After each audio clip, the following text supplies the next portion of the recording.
හරි. ඉතින් අද කතා කරන්නේ 10 වසර භූගෝල විද්‍යාව. පාඩම් මාලාවේ දෙවෙනි පාඩම විදිහට සලකන්න පුළුවන්. එතන පෘථුවියේ ප්‍රධාන භෞතික ලක්ෂණ. මොකද්ද දෙවෙනි පාඩම? පෘථුවියේ ප්‍රධාන භෞතික ලක්ෂණ. හරි. එතකොට පෘථුවිය ගත්තාම පෘථුවිය හැදිලා තියෙන විවිධ භෞතික ලක්ෂණ ගණනාවක. කියන්නේ භෞතික ලක්ෂණ රාශියක එකතුවකින් තමයි මේ පෘථුවිය කියන එහෙම අපේ ජීවත් වෙන ලෝකේ නිල් ග්‍රහය සකස් වෙලා තියෙන්නේ. විවිධ වර්ගයේ භෞතික ලක්ෂණ ගණනා කරලා. එතකොට මේ භෞතික ලක්ෂණ ගත්තාම භෞතික ලක්ෂණ හඳුන්වන්න පුළුවන් තවත් විශේෂ නමක් තියෙනවා. ඒකට කියනවා භූ විෂමතාවය කියලා. මොකද්ද? ඒකට කියන්නේ භූ විෂමතාවය. භූ විෂමතාවය කියන්නේ මොකද්ද?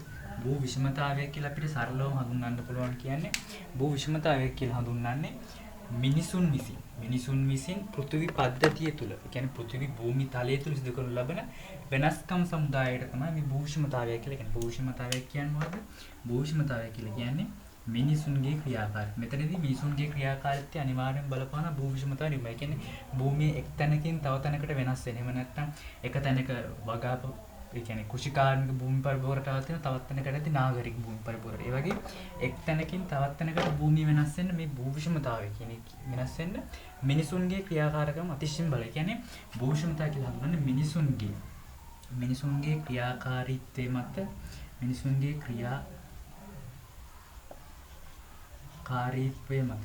ක්‍රියාකාරීත්වය මත පෘථුවිය මතු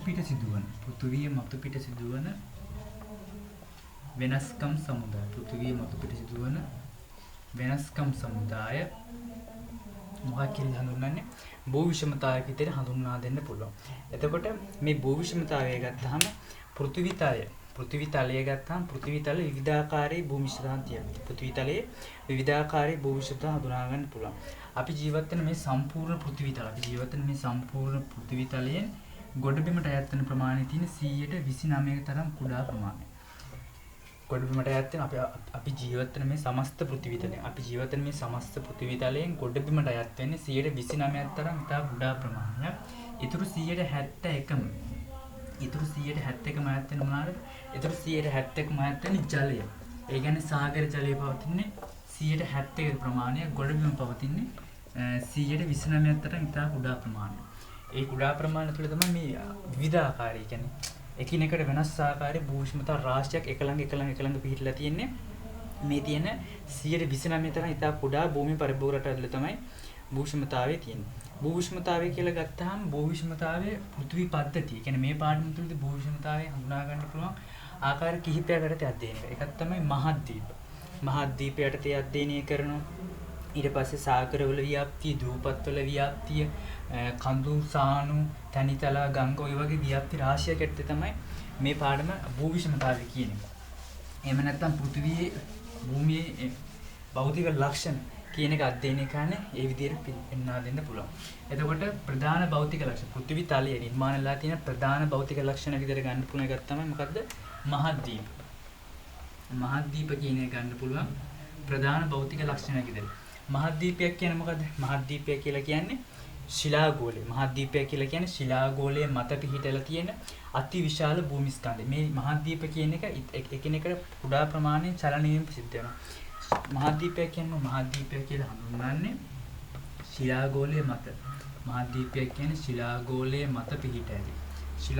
මත පිහිටා ඇති එකිනෙකට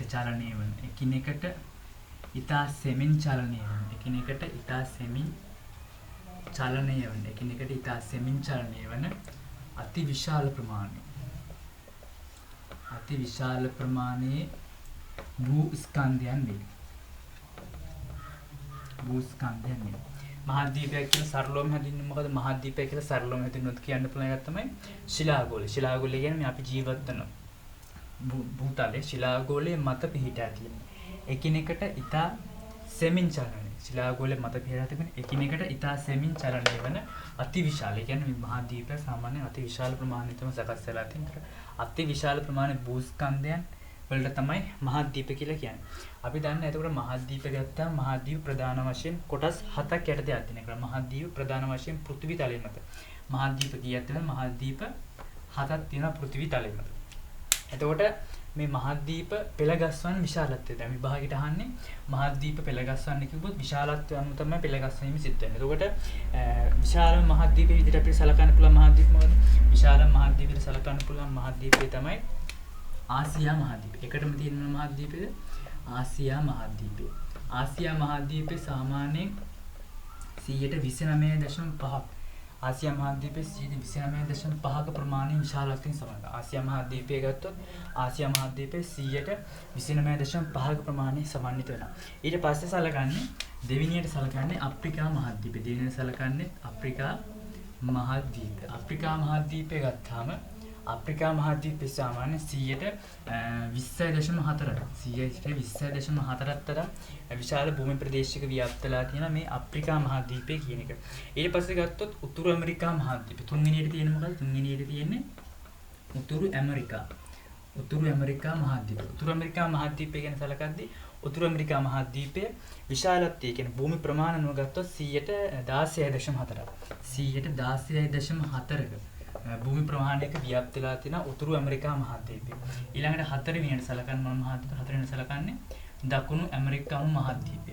දකුණු ඇමරිකානු මහද්වීපය ගත්තොත් කොහොමද? දකුණු ඇමරිකානු මහද්වීපය සාමාන්‍යයෙන් දකුණු ඇමරිකා මහද්වීපයේ භූමි ප්‍රමාණය ගත්තොත් 9.2ක්. sorry. දකුණු ඇමරිකානු මහද්වීපයේ භූමි ප්‍රමාණය ගත්තොත් 12.0 තරම් ප්‍රමාණයකින් තමයි දකුණු ඇමරිකානු මහද්වීපය සකස් වෙලා තියෙන්නේ. ඊළඟට තව මහද්වීප තුනක් තියෙනවා. ඒතර පස්වෙනි මහද්වීපයට ගත්ත හැකි මොන මහද්වීපද? ඇන්ටාර්ක්ටික් මහද්වීපය. ඇන්ටාර්ක්ටික් මහද්වීපය තමයි පස්වෙනි මහද්වීපයට ගන්න. ඇන්ටාර්ක්ටික් මහද්වීපය. ඇන්ටාර්ක්ටික් මහද්වීපයේ සාමාන්‍යයෙන් භූමි ප්‍රමාණය ගත්තොත් 9.2ක භූමි ප්‍රමාණයක් බලා ගන්න පුළුවන්. 9.2ක භූමි ප්‍රමාණයක් බලා ගන්න පුළුවන්. ඊළඟට 6 වෙනි දේ ගන්නේ යුරෝපා මහද්වීපය. යුරෝපා මහද්වීපය තමයි 6 වෙනි මහද්වීපයට ගන්නේ. යුරෝපා මහද්වීපයේ භූමි ප්‍රමාණය 6.7යි.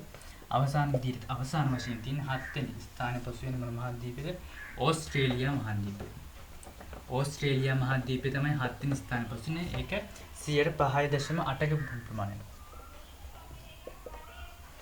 5.8ක භූමි ප්‍රමාණයක තමයි ඕස්ට්‍රේලියා මහද්වීපයේ ව්‍යාප්ත වෙලා තියෙන්නේ.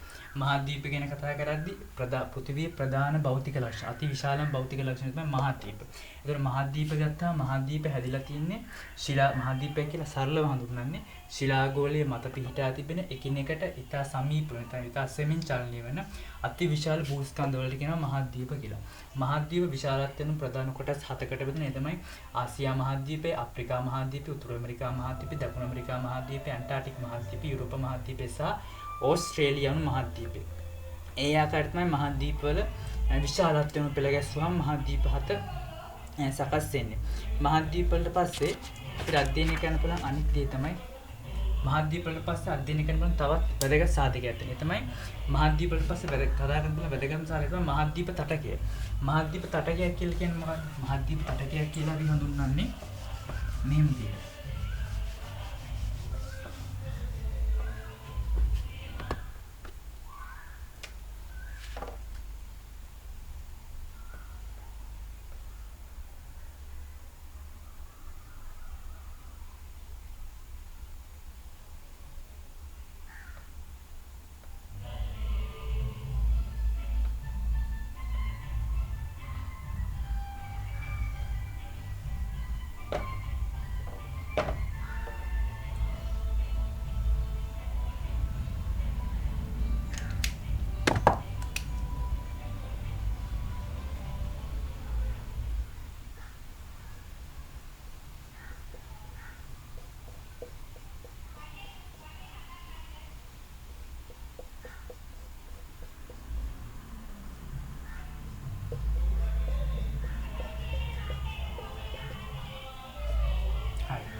මහද්වීපය ගැන කතා කරද්දී අධ්‍යයනය කරන අති විශාල අතිශයින්ම වැදගත් තවත් කරුණක් තමයි මහද්වීප තටකය. මහද්වීප තටකයක් කියන්නේ මොකද්ද? මහද්වීප තටකයක් කියලා හඳුන්වන්න පුළුවන් මහද්වීප තටකයක් කියලා හඳුන්වන්නේ මොකද්ද?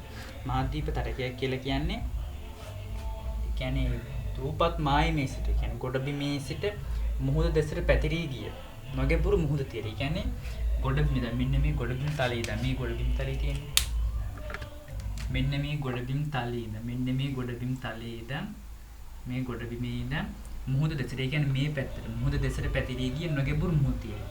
නොගැඹුරු කියන්නේ නොගැඹුරු කියලා කියන්නේ දැන් ගොඩබිම මේ කොටස ඉඳන් මෙන්න මේ භූමි කොටස ඉඳන් මේ කොටසට වෙනකම් තියෙන්නේ ගැඹුරු අඩු වෙන්නේ. දැන් මේ තියෙන නිපාට තියෙන ජලය. ඒතකොට ජලයයි පොළොව තලය අතර තියෙන ඉතා කුඩා ප්‍රමාණයේ ගැඹුරක්. ඒකට තමයි කියන්නේ නොගැඹුරු තටකයක් කියලා. ඒකට ගොඩබිම් තලයේ ඉඳන් මුහුද දෙසට පැතිරී ගිය නැත්නම් සාගරය දෙසට පැතිරී ගිය නොගැඹුරු මුහුදු තීරයට තමයි මහද්වීප තටකය කියලා කියන්නේ. දැන් මේ මහද්වීප තටකයේ කෙළවර. ඒ කියන්නේ මෙන්න මේ කොටස. මහද්වීප තටකයේ කෙළවර කියලා කියන්නේ මෙන්න මේ කොටස. මේ කොටස එකවරම සිද්ධ වෙලා තියෙන මොකද්ද? මේ කොටස දැන් මහද්වීප තටකයේ මෙහෙම ඇවිල්ලා ඒ කියන්නේ ගොඩබිම ඉඳන් මුහුද දෙසට අඩු ගැඹුරකින් ඇවිල්ලා එකපාරටම බැවුමක් විදිහට පහසට කඩා වැටෙනවා. ඒ කියන්නේ බැවුමක් විදිහට පහට දල බැවුමක් විදිහට තමයි තියෙන්නේ. එතකොට මේකට කියන්නේ මහද්වීපික මොකක් කියලා? මහද්වීපික බැවුම. මහද්වීපික බැවුම කියලා තමයි මෙතෙන්ට කියන්නේ. මෙතෙන්ට කියන්නේ මොකද්ද? මෙතෙන්ට කියන්නේ මහද්වීපික තටකය. මෙන්න මෙතෙන්ට කියන්නේ මහද්වීපික තටකය. මහද්වීපික තටකය කියනවා ගොඩබිම් තලයේ ඉඳන් මුහුද දෙසට පැතිරී ගිය නොගැඹුරු මුහුද. නොගැඹුරු මුහුද කියන්නේ මේ ගොඩබිමේ මෙතන මේ කොටසයි මුහුදයි අතර පරතරය. කියන්නේ ගැඹුර ඉතාමත් අඩු වෙන තමයි නොගැඹුරු මුහුද තීරය කියලා කියන්නේ. එතකොට මෙතෙන්ට එද්දි ඒ කතාව වෙනස්. මෙතෙන්ට එද්දි වෙන්නේ මොකද්ද? මෙතෙන්ට එද්දි වෙන්නේ දැන් මේ එන මුහුදු තීරය මෙතනින් එකපාරට මේ බැවුම කැඩිලා තියෙනවා. ඒ කියන්නේ මේ බැවුම මෙතනින් ක්‍රොස් වෙලා මෙතනින් කැඩිලා තියෙනවා. ඒතකොට ඒකට කියන්නේ මොකක්ද? ඒකට කියන්නේ මහද්වීපික බැවුම කියලා. මහද්වීපික බැවුමක් කියන්නේ මොකක්ද? මහද්වීපික බැවුමක් කියලා කියන්නේ මහද්වීපික තටකය.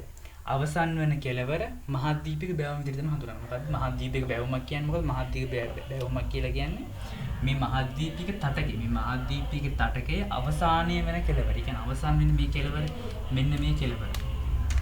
මෙන්න මේ කෙළවරෙන් පහළ කොටසට තමයි මහද්වීපික බැවුම කියන නම දාන්නේ. ඒකට ඒ දෙක තමයි මහද්වීපයක් ගැන කතා කරද්දී.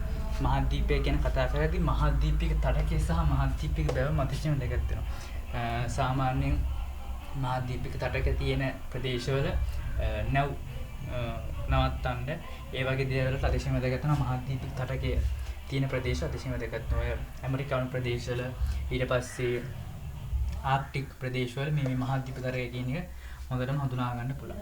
මහද්වීපික තටකයක් කියන්නේ ඒකට. මහද්වීපික බැවුමක් කියන්නේ මේ මහද්වීපික තටකයේ අවසාන කෙළවරට කියන මහද්වීපික බැවුමක් කියලා. ඒ මහද්වීපික බැවුම සාමාන්‍ය ගැඹුරින් වැඩි අධික ගැඹුරක් තමයි මහද්වීපික බැවුමේ හඳුනා ගන්න පුළුවන් නේද? ඒතර ඒක ටික තමයි මහද්වීපයක් ගැන කතා කරද්දී අපිට අවධානය යොමු කරන්න පුළුවන්. ඊළඟට තියෙන පෘථිවියේ දෙවෙනියට තියෙන තවත් වැදගත් භෞතික ලක්ෂණ පෘථිවියේ තවත් වැදගත් භෞතික ලක්ෂණයක් තමයි දූපත්. පෘථිවියේ තවත් වැදගත් භෞතික ලක්ෂණ මොකද්ද? දූපත්. මේ දූපත් කියන එක ගත්තාම දූපත් අපි ජීවත් වෙන්නේ දූපතක. ලංකාව කියන්නේ කුඩා දූපතක්. එතකොට මේ දූපතක් කියලා කියන්නේ මොකද්ද? දූපතක් කියලා කියන්නේ ජලයෙන් වට වෙලා තියෙන. ජලයෙන් වට වූ විවිධ හැඩයෙන් සමන්විත කුඩා ප්‍රමාණයේ ගොඩබිම්. දූපතක් කියලා කියන්නේ මොකද? දූපතක් කියලා කියන්නේ ජලය. මෙතන ජලය කියලා කියන්නේ මුහුදු ජලය. නැත්නම් සාගර ජලය. දූපත කියන්නේ ජලයෙන් වට වූ. ජලයෙන් වට වූ විවිධ හැඩයෙන් යුක්ත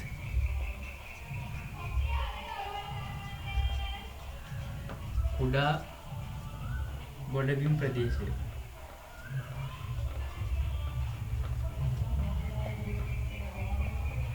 දූපතක් කියන්නේ මොකද? දූපතක් කියලා හඳුන්වන්නේ ජලයෙන් වට වෙලා තියෙන විවිධ හැඩ. ඒ කියන්නේ දූපතක හැඩය ඒකාකාරී හැඩයක් නෙමෙයි. විවිධ හැඩ තියෙනවා. දැන් ලංකාවේ හැඩේ, මැඩගස්කරේ හැඩේ දෙකක්.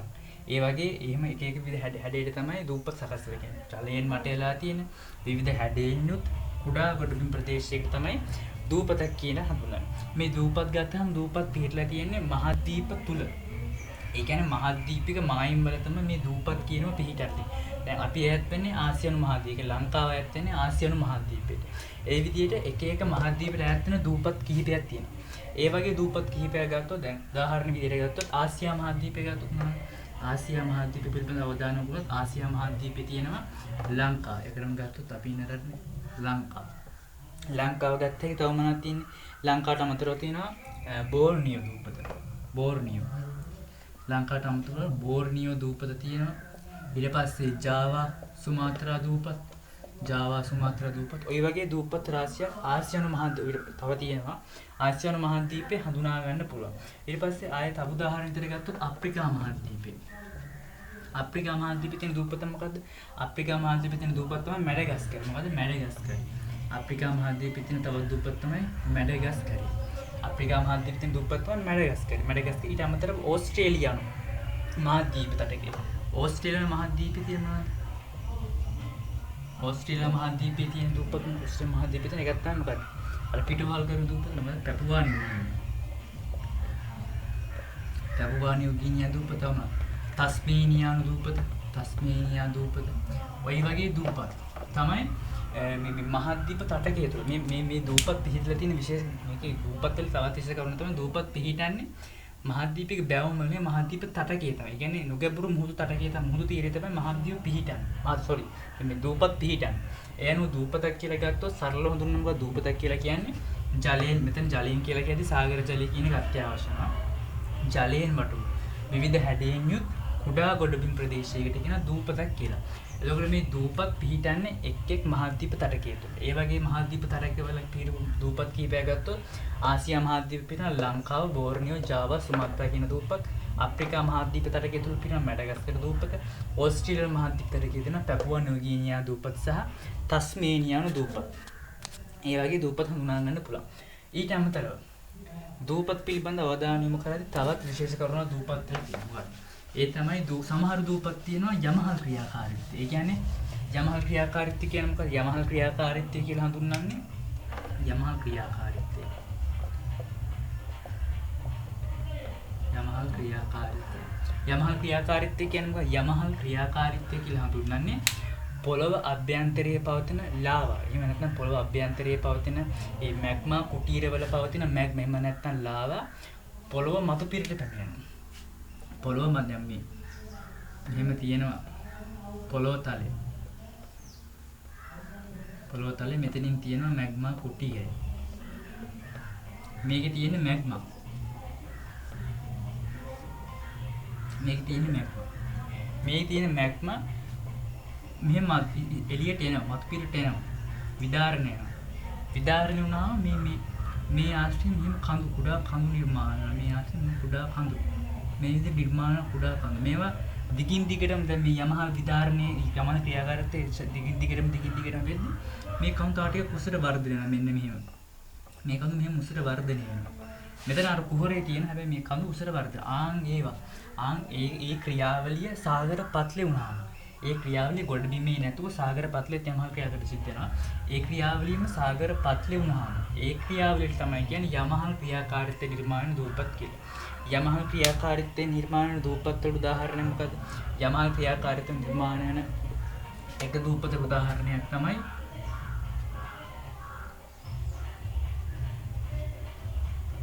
මොකද්ද? අයිස්ලන්තය. අයිස්ලන්තය කියන එක ගන්න පුළුවන් යමහා ක්‍රියාකාරීත්වය නිර්මාණය වන එක දූපත. මොකද යමහා ක්‍රියාකාරීත්වය කියන්නේ සරලවම යමහා ක්‍රියාකාරීත්වය කියලා දැනට ඇහුවොත් සරලවම කියන්න අදහස මෙච්චරයි. ඒකට කියන්නේ පොළව අභ්‍යන්තරයේ පවතින මැග්මා කුටීරය නැත්නම් මැග්මා කුටීරයේ පවතින මැග්මා විදාරණ කියන නැත්නම් සංවහන ධාරාවල ක්‍රියාකාරීත්වය. මේ මැග්මා විදාරණය වෙන මොන ක්‍රියාවල නිසාද? මැග්මා විදාරණය වෙන්නේ සංවහන ධාරාවල ක්‍රියාකාරීත්වය. සංවහන ධාරාවල ක්‍රියාකාරීත්වය නිසා තමයි මේ මැග්මා විදාරණය. මේ මැග්මා විදාරණ සංවහන ධාරාවල ක්‍රියාකාරීත්වය නිසා විදාරණ මැග්මා පොළොව මතු පිරට පැමිණේ. කුඩා ප්‍රමාණයේ කඳු, ඒ කියන්නේ කුඩා ප්‍රමාණයේ පාෂාණ ස්තර නිර්මාණය. මේ පාෂාණ ස්තර දීර්ඝකාලීනව නම් ක්‍රියාවලිය සිද්ධ වෙන්නේ. මේ ක්‍රියාවලිය චක්‍රීය දීර්ඝකාලීන සිද්ධ වුණාම මේ වගේ විශාල ප්‍රමාණයේ දූපත නිර්මාණ. උදාහරණයක් තමයි අයිස්ලන්තේ, ග්‍රීන්ලන්තේ පොඩ්ඩක් යටින් තියෙන. ඒ අයිස්ලන්තේ කියන දූපතත් මේ වගේ යමහා ක්‍රියාකාරීත්වය නිසා නිර්මාණය වෙච්ච දූපතක් විදිහට අපිට පෙන්වා දෙන්න පුළුවන්. ඒක තමයි දූපත් ගැන කතා කරද්දී වැඩිපුරම අවධානය යොමු කරන්න ඕනේ. දූපතක් කියන්නේ මොකද්ද? ඒ කියන්නේ ඊට පස්සේ මහද්වීප තටකය තුළ තියෙන දූපත් මොනවාද? යමහා ක්‍රියාකාරීත්වය කියන්නේ මොකද? යමහා ක්‍රියාකාරීත්ව නිර්මාණ දූපත් මොනවාද? යමහා ක්‍රියාකාරීත්ව සිද්ධ වෙන්නේ කොහොමද? මෙන්න මේ කරුණු තමයි මේ දූපත් ගැන කතා කරද්දී අවධානයට පාත්‍ර වෙන්න ඕනේ කරුණු ටික. ඊට පස්සේ තුන්වෙනියට තියෙන තවත් පෘථිවියේ වැදගත් භෞතික ලක්ෂණ විදිහට හඳුන්වන්න පුළුවන් මොකක්ද? සාගරය. සාගරය කියන්නේ මොකද්ද? සාගරය. සාගරය කියන්නේ මොකද්ද? සාගරය කියලා කියන්නේ කරදිය පිරුණු. ඒ කියන්නේ කරදිය කියලා කියන්නේ මුහුදු ජලය. කරදිය පිරුණු අතිවිශාල ජල ප්‍රදේශයකට කියනවා සාගරයක් කියලා. සාගරයක් කියන්නේ මොකද්ද? සාගරයක් කියලා හඳුන්වන්නේ කරදිය පිරුණු. සාගරයක් කියන්නේ කරදිය පිරුණු අතිවිශාල. සාගරය කියන්නේ කරදිය පිරුණු අතිවිශාල ජල ප්‍රදේශයකට කියන. අතිවිශාල කියන්නේ මෙතන අත්‍යවශ්‍යයි. මොකද සාගරය කියන එක මුහුදට වඩා අතිවිශාල ප්‍රමාණයෙන් ලොකුයි. ඒකට සාගරය කියන එක විස්තර කළා දුවා නැත්නම් සාගරය කියන එක හඳුන්වද්දී කරදිය පිරුණු කියලා විශාල ජල ප්‍රදේශයක් කියලුවොත් ඒක වැරදි. මොකද විශාල කියන එකට වඩා අතිවිශාල කියන වචනේ තමයි ගැලපෙන්නේ. මොකද සාගරය කියන්නේ මුහුදක් වගේ දෙගුණයක් තුන්ගුණයක් වගේ ලොකු. ඊටත් වඩා ලොකු. සාමාන්‍ය පැසිෆික් සාගරය වගේ ගත්තාම අතිවිශාල සාගරය වේ. ඒ වගේ සාගර ගත්තොත් ඒවට කියනවා අතිවිශාල ජල ප්‍රදේශය. අන්න ඒ නම් පාවිච්චි කරනවා. මෙතන කරදිය කියන එක අනිවාර්ය වචනයක්. කරදිය පිරුණු අතිවිශාල ජල ප්‍රදේශයකට කියන්නේ මොකක්ද කියලා? සාගරයක් කියලා. සාගර කියන එක ගත්තාම සාගර ජල නැත්තම් පෘථිවිය මත සමස්ත ජල ප්‍රමාණය. පෘථිවිය මත පවතින සමස්ත ජල ප්‍රමාණය 171යි. පෘථිවිය මත පවතින සමස්ත ජල ප්‍රමාණය කියන්නේ පෘථිවිය මත පවතින සමස්ත ජල ප්‍රමාණය 171ක් කියන. ඒ කියන්නේ 171ක්ම සාගරයෙන් බැසලා තියෙනවා. ඊටු 129 වුණාට කලින් කතා කරේ ඊටු 129 ඇත්තෙන්නේ ගොඩබිමට. 171යි සාගර ජලය. ඒ කියන්නේ 171යි සාගර ජලය මෙහෙලා තියෙන්නේ. ඊටු 129 තමයි මේ ගොඩබිමට අයත් වෙන්නේ. සාගරයක් කියලා හඳුන්වන්නේ මොකද්ද? සාගරයක් කියලා කියන්නේ කරදිය පිරුණු අතිවිශාල ජල ප්‍රදේශයකට සාගරයක් කියලා සරලව මේකේ තේරුම සරලව නිර්වචනය කරන්නේ. සරලව කියන්නේ එහෙම. ඒතකොට සාගරවල ඒ කියන්නේ පෘථිවි තලයෙන් සමස්ත පෘථිවි තලයෙන් සාගර ජල ප්‍රමාණය 171ක් විතර හඳුනා ගන්න පුළුවන්. ඒතකොට 129 තියෙන ගොඩබිම් කියන්නේ ගොඩබිම් මෙතන 129 හැදී. එතකොට සාගර කියන එක හඳුනාගත්තේ සාගර වල තියෙන විශේෂ ලක්ෂණයක් තියෙනවා. සාගරයක් කියලා කියන්නේ සාමාන්‍යයෙන් විවිධ වර්ගයේ ජීවීන් විවිධ වර්ගයේ පාෂාණ ස්තර විවිධ වර්ගයේ විවිධ දේවල් ඒ කියන්නේ ජෛව ක්‍රියාවලිය සිද්ධ වෙන කොටසක් තමයි සාගරය කියලා කියන්නේ. සාගරය ඇතුලේ සාගර අභ්‍යන්තරයේ සිදුවන සමහර ක්‍රියාවලින් මග පිටින් අපි පවා දන්නේ නැහැ. ඒ වගේ අති විශාල ක්‍රියාවලිය ගණනාවක් සිද්ධ වෙන ස්තරය තමයි සාගරය කියලා කියන්නේ. ඒතකොට සාගරයේ අභ්‍යන්තරයේ හඳුනාගන්න පුළුවන් තවත් විශේෂ ලක්ෂණයක් තියෙනවා. ඒ තමයි සාගරික ආඝාත. මේ ආඝාතයක් කියන්නේ මොකද්ද? ආඝාතය කියලා කියන්නේ සාගරයේ අභ්‍යන්තරයේ පිහිටලා තියෙන ගැඹුරු බෑවුම්. ඒ කියන්නේ මේ බෑවුම් සාමාන්‍යයෙන් මේ වගේ.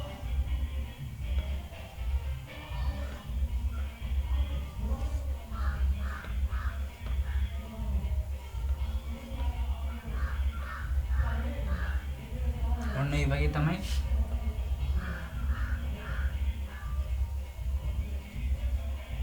මේක නිකන් ඇන්ද එක දල වැන්ද එක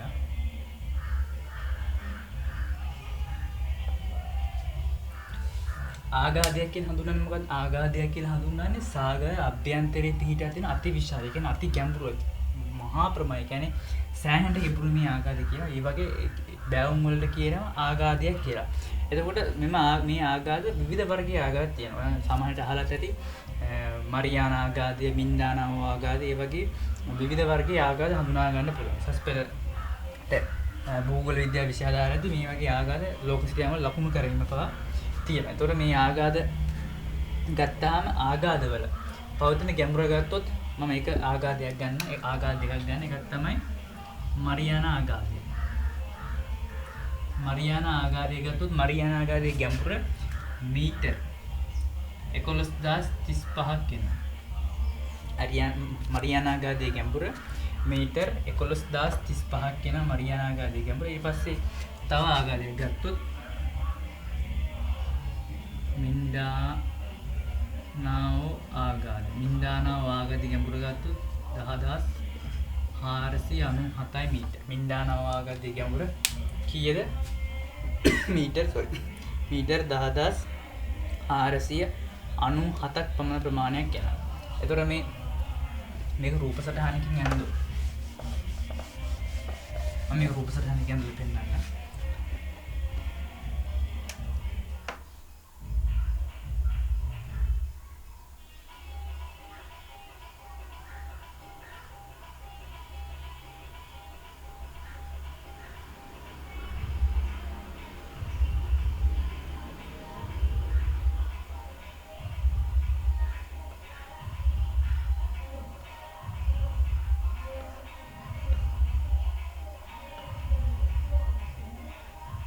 මේ විදිහට ගත්තොත් එහෙම මෙහෙම ගත්තොත්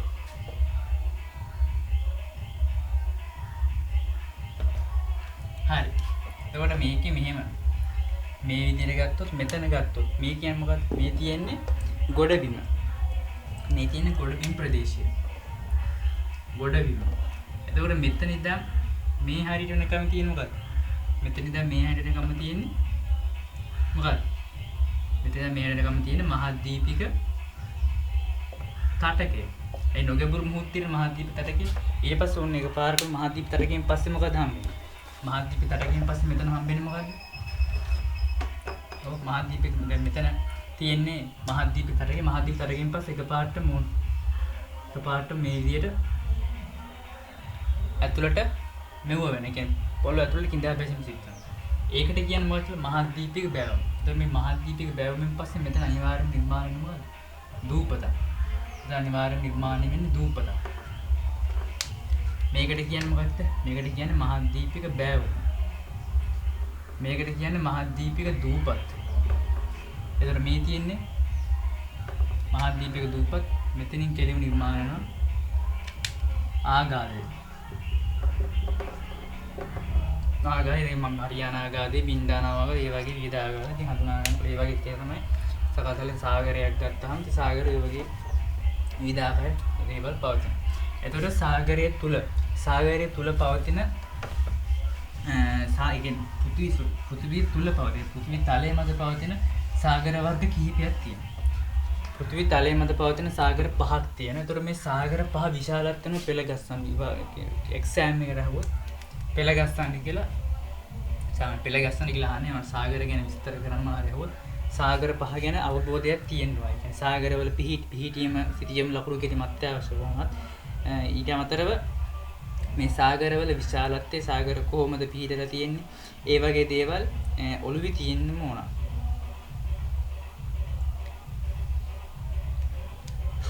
සාගරයේ විශාලත්වම පෙළ ගැස්සුවාම පළවෙනියටම තියෙන මොන සාගරයද? එකටම තියෙන්නේ පැසිෆික් සාගරය. විශාලත්වම පෙළ ගැස්සුවා එකටම තියෙන්නේ පැසිෆික් සාගරය. ඊට පස්සේ දෙවෙනියට තියෙන්නේ අට්ලාන්ටික් සාගරය. තුන්වෙනියට තියෙන්නේ මොකක්ද? තුන්වෙනියට තියෙන්නේ ඉන්දියන් සාගරය. තුන්වෙනියට තියෙන්නේ ඉන්දියන් සාගරය.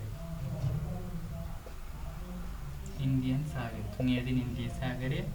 හතරවෙනියට තියෙන්නේ දක්ෂිණ සාගරය. දක්ෂිණ සාගරය. පස්වෙනියට තියෙන්නේ මොකක්ද? පස්වෙනියට අවසාන විදිහේ කුඩාම සාගරය තමයි ආර්ක්ටික් සාගරය. ඔය විදිහට තමයි සාගර පහ පෙළ ගැස්සුවාම තියෙන්නේ. මේ පිළිවෙලටම ඕනේ. හැබැයි ඉතින් අර පළවෙනි තුනම එක පිළිවෙලට මතක තියෙන පැසිෆික් සාගරය, ඇට්ලාන්ටික් සාගරය, ඉන්දියන් සාගරය තුනවත් පිළිවෙල මතක තියෙනවා ඉතින් වටිනවා. සාගර විශාලත්වයෙන් පෙළ ගැස්සුවාම එකටම තියෙන්නේ පැසිෆික් සාගරය, ඇට්ලාන්ටික් සාගරය, ඉන්දියන් සාගරය, දක්ෂිණ සාගරය හා අවසාන විදිහට තියෙන්නේ ආර්ක්ටික් සාගරය. එතකොට මේ විදිහට තමයි සාගර පිහිටලා තියෙන්නේ. මේවා මේ ලෝක සිතියම ලකුණු කරන්න මොන මේ ටික නැත්තම් බැරි කියන්නේ. අමාරුයි හඳුනා ගන්න එහෙම කියන්නේ. සාගර මතක තිබ්බට සිතීමේ කොතන තියෙන්නේ කියලා අදහසක් නැත්නම් ඒක තේරුමක් නැහැ.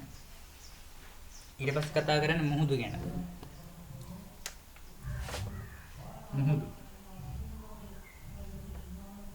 මුහුදක් කියන්නේ මොකද්ද? මුහුදක් සාමාන්‍ය සාගර තරම් විශාල නැහැ. මුහුදක් කියන එක ගත්තාම මුහුද සාමාන්‍ය සාගරය තරම් විශාල වෙන්නේ නැහැ. මොකද මුහුදේ තියෙන්නේ සාගරයට වඩා අඩු පරිමාණයෙන් ජල ධාරාවක් තමයි මුහුදේ තියෙන්නේ. ඒතර මුහුදක් කියලා කියන්නේ මොකද? මුහුදක් කියලා කියන්නේ සාගරයට සම්බන්ධ වූ ගොඩබිමෙන් වටෝ. ඒ කියන්නේ ගොඩබිමෙන් සම්පූර්ණයෙන් වට වෙලා තියෙන්නත් පුළුවන්. ගොඩබිමෙන් අර්ධ වශයෙන්ම වට වෙලා තියෙන්නත් පුළුවන්. කරදිය ප්‍රදේශවල කියනවා මුහුදක් කියලා. මුහුදක් කියලා හඳුන්වන්නේ මොකද්ද? මුහුදක් කියලා හඳුන්වන්නේ මේ මුහුදු කොහොමද අනිවාර්යයෙන්ම සාගරයට තමයි සම්බන්ධ වෙන්නේ. මුහුදක් කියලා කියන්නේ සාගරයට සම්බන්ධ. මුහුදක් කියන්නේ සාගරයට සම්බන්ධ වූ ගොඩබිමෙන් අර්ධ වශයෙන්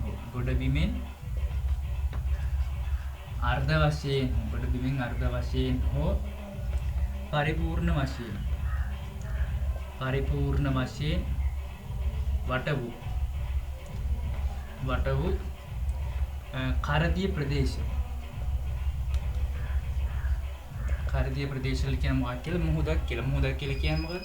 මුහුදක් කියලා කියන්නේ සාගරයට සම්බන්ධ ගොඩ බිමෙන් අර්ධ වශයෙන් පරිපූර්ණ වශයෙන් වට වෙලා තියෙන කාර්දීය ප්‍රදේශයකට කියන මේ මුහුදක් කියලා. එතකොට මුහුද කියන එක සාගරයත් එක්ක බලද්දී සාපේක්ෂව සාගරයට වඩා ලොකු ඉදිරියට සාගරයට අනිවාර්යයෙන්ම කුඩා වෙන්න මේ මුහුදක් කියන්නේ. මොකද මුහුදේ තියෙන්නේ මුහුද සම්බන්ධයක් තියෙන සාගරෙට නේ. ඒකට සාගරයට කොහොමද කුඩා වෙන්නේ? එතකොට සාගරේ මෙතන කතා කරා සාගරයේ ගොඩබිමින් අර්ධ වශයෙන් වට වෙලා තියෙන පුළුවන් පරිපූර්ණ වශයෙන් වට වෙලා තියෙන එහෙම නැත්නම් සාගරයේ තුලම ඒ කියන්නේ සාගරයෙන් පමණයි. ඒ කියන්නේ සාගරයේ සම්පූර්ණ ගොඩබිම වට වෙලා තියෙන අර්ධ සාගරයට සම්බන්ධ වෙලාම තියෙන්න පුළුවන්. සාගරයට සම්බන්ධ වෙලාම තියෙන්න පුළුවන්. ගොඩබිමෙන් අර්ධ වශයෙන් වට වෙලා මුහුද පිහිටන්න පුළුවන්. පරිපූර්ණ වශයෙන් ගොඩබිමෙන් වට වෙලා මුහුද පිහිටන්න පුළුවන් කියලා. ඒක